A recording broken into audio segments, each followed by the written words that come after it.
On TV this week, I know I get screeners once in a while for Netflix stuff. And the weird thing about Netflix is they'll have screeners on and available for way too far in advance. So the Diplomat season 3 was available, I don't know, like a month and a half ago. So I watched it and then I saw it wasn't getting released until now. So I couldn't review it. So hopefully my memory is still pretty decent on this. If you've watched any of the other Diplomat seasons, you will know the basic concept is that you've got Ambassador Kate Wyler, played by Keri Russell. Keri Russell was great in The Americans. She's been in a ton of things. She's really come into her own, I think, in the last 15 years or so as a pretty great actor, mostly for TV kind of productions, but she's doing really good work there.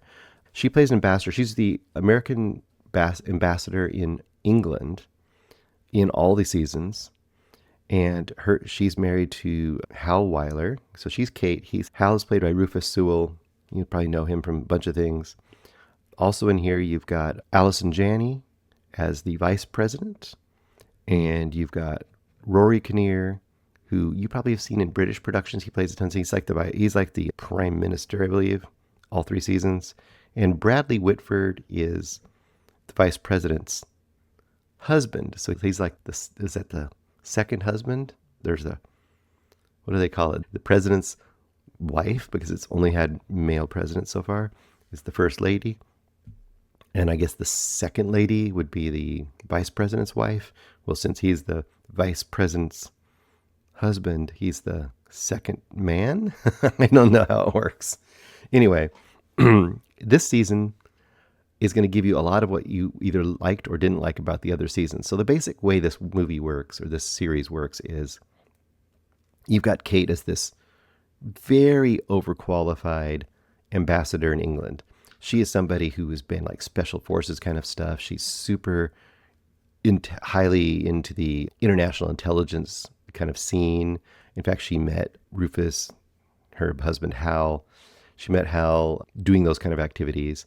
And in a way, they both have acted as diplomats, like very high level diplomats for a long time. In fact, I guess the balance of their relationship is always pulling between who is the more dominant figure, and his kind of ego having to battle with the fact that she, in a lot of times, is more adept and more assertive in the world than he is, and how their relationship is always on the brink of failing or working, or failing or working, and how there's always intrigue going on. The whole series revolves around that kind of dynamic.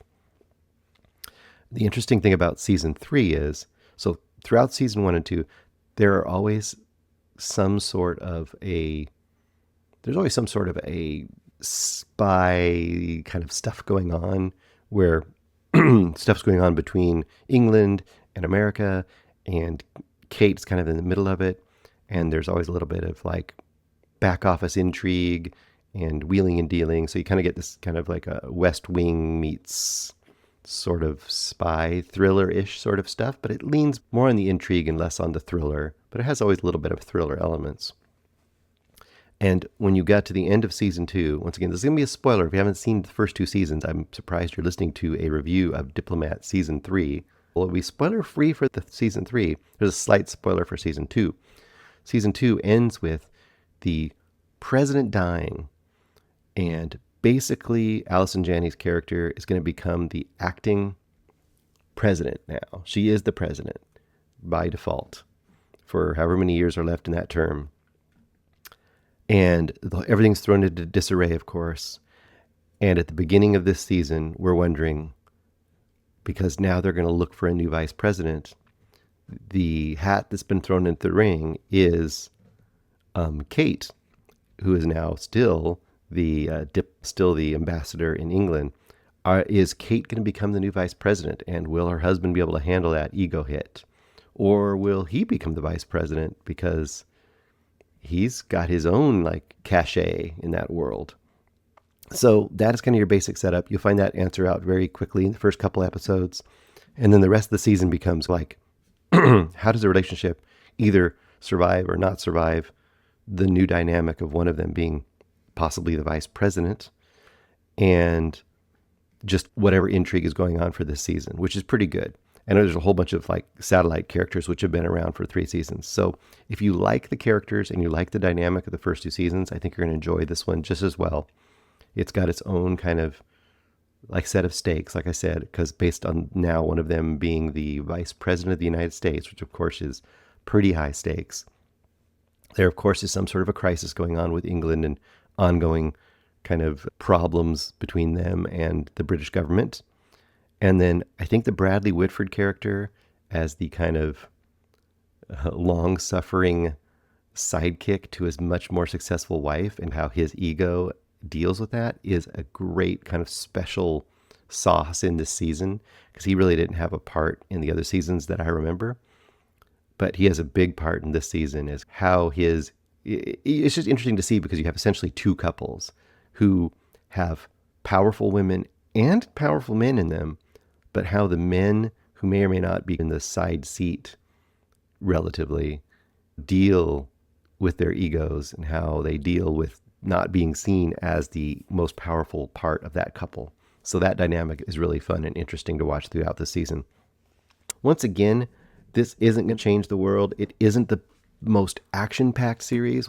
If you, like I said, if you like shows more along the lines of West Wing, but a little more overly dramatized. I mean, West Wing, I think, was trying to be a little more, it wasn't really realistic, but I think it was trying to be slightly more realistic. This is definitely not very realistic, I don't think. I think it's trying to lean a little into the thriller-esque elements.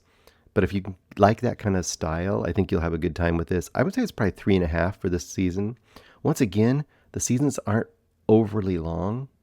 I didn't look it up how many episodes, probably 7 or 8, which has become the standard these days, which I really appreciate. But even British shows, even less sometimes. I think this is American production. It takes place mostly in Britain.